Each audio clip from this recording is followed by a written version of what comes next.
So first off, I want to preface this video by saying I apologize to anyone that bought this game. They Field Bandages, a mod for the Anaria Discord, and Wizard Sells, a programmer at AXC who makes Anaria, both put out twitlongers on Twitter saying they left AXC. I'll have them both on screen so you can read them now, but basically what Field Bandages says is the moderators were very immature and unprofessional, and then he goes on to say, but as I said before, the 750 plus pre-order Kickstarter people not receiving their codes yet to this day is unreal, and today is the 19th of August, and the game released on the 14th of August, and I know there's still people on Twitter saying they haven't received their codes yet. Now, Wizard Sells is a bit more juicy. He says, to those who don't know me, I work as a programmer at AXC last year from July till October. I didn't do much as I wasn't paid, and I was informed that I wouldn't be before I even started.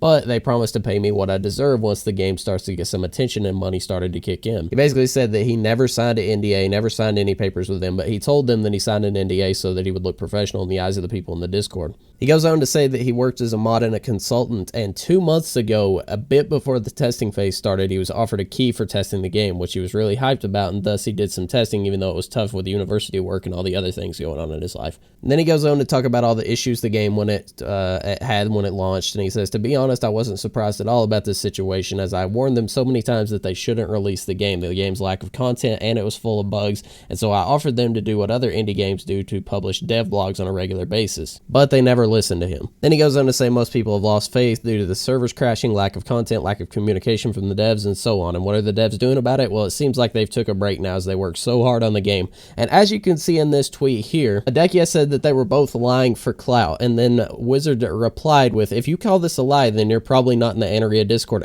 oh yeah, you're at the Bahamas. And when I brought this up to Adekia in the Discord, all he said was LOL. Now, I will say that ever since like 6-7 months ago, I brought this up in a group chat on Twitter. A couple people that I talk to a lot on Twitter that I've known for a long time. I brought it up that Adekia was really sketchy with me, a lot of the things that he said and the way that he handled things, and I'm going to bring this up now. Now, this has nothing to do with, the devs quitting and all this stuff. That's hard evidence against them as the devs saying that shit. But, this is just what I didn't like, and somebody told me to expose them a long time ago, expose Adekia anyway for doing this, but I didn't want to just come out and outright talk about the devs in a negative way, because I liked a lot of the devs. Like Scarfield has always been good to me, Bezo's always been good to me, Warden always been good to me, Ant has been good to me.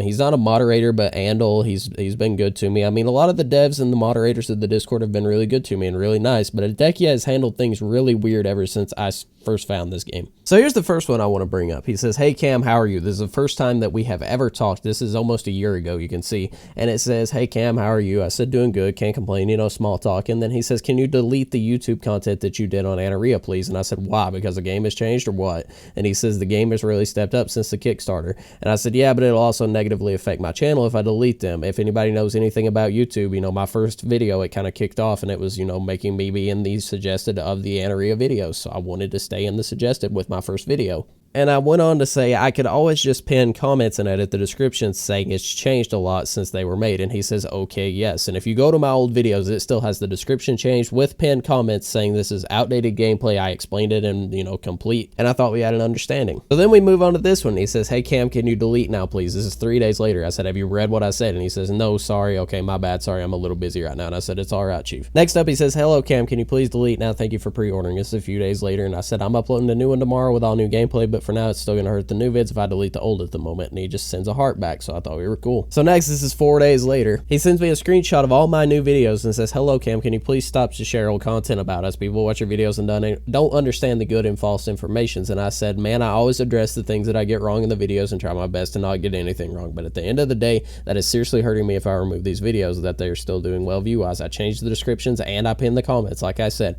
He says, I get emails about that. That's why I contact you. Now I'm going to go out on a limb here and ask every single person watching this, because I know there's more people watching this now than they were watching back at this time. It's got 2K views on that, but those first two, they did good, but that newest one only has 2K views. If anybody sent an email to this company about any video that I made, I would like you to step forward, because I highly, highly doubt that any single person would take the time out of their day to go and email a dev company about a video that I made. So not long after that, he told me that I could test the game closer to it coming out, and I was like, okay, cool. cool. And then I tried to DM him and realized that I had been blocked by him. So then Cute, a moderator of the Discord, comes to me and says, hey, are you a tester now? And I said, no, I was told that I could test and never got to test it. So he says, okay, I'll DM Adekia about it. And he DMs him, and then he sends me back this, that I was revoked from the tester invitation because I didn't delete the videos that I had made. And just to prove that I was blocked, here's a friend request he sent me on Discord today after I started talking shit about the game on Twitter and in Discord. And I know I'm going to get a lot of hate from people that are still playing the game, and if you're still playing the game, then fine, but this is enough to make me not want to play the game anymore and make me lose all respect for Adekia. Now, a lot of the devs, like I said, I still have respect for. They were good to me. They were nice. I have no problems with them. But at the end of the day, Adekia runs the game, and I do not support him, even though I have given him my money. You know, I just don't like the things that he has done up until this point, and even the way that he's handling things in the Discord at this very moment, I do not like.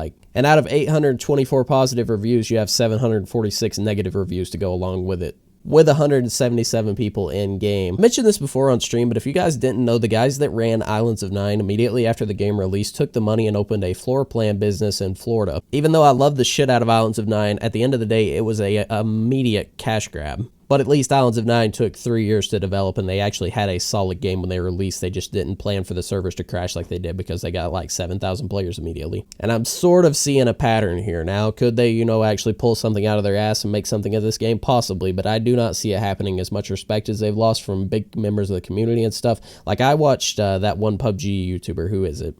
Choco Taco, he played the game on opening day of release, and within like 5 minutes of playing it, he said, I will be refunding this because it does nothing for the like gaming community, and it is nothing new, and it cost $18. Which, I mean, I'm fine with paying $18 for a game. I've paid a lot more money for a lot more early access games that never even made it like 5 minutes into development. But that's all she wrote for me. The game's done in my eyes, and I'm done with the game. So hopefully you guys enjoyed. If you did, make sure to leave a like. Go leave me a hate comment in the comment section. I would really appreciate that. At the end of the day, I've told a lot of people this, and I will continue to tell people this. I don't ask KISS devs. I don't ask KISS companies. I don't care what game it is. I don't care what company it is. Devs have literally always hated me for my transparency, and I do not give two shits. If you don't like what I have to say about your game and you can't take constructive criticism, then you're not gonna have a good time on my YouTube channel. That's all I'm saying. And for all the people that have came at my neck and said that I did this for clout or I did this for followers, I have gained like maybe 100 subs during the entire time of this game, about 100,000 views,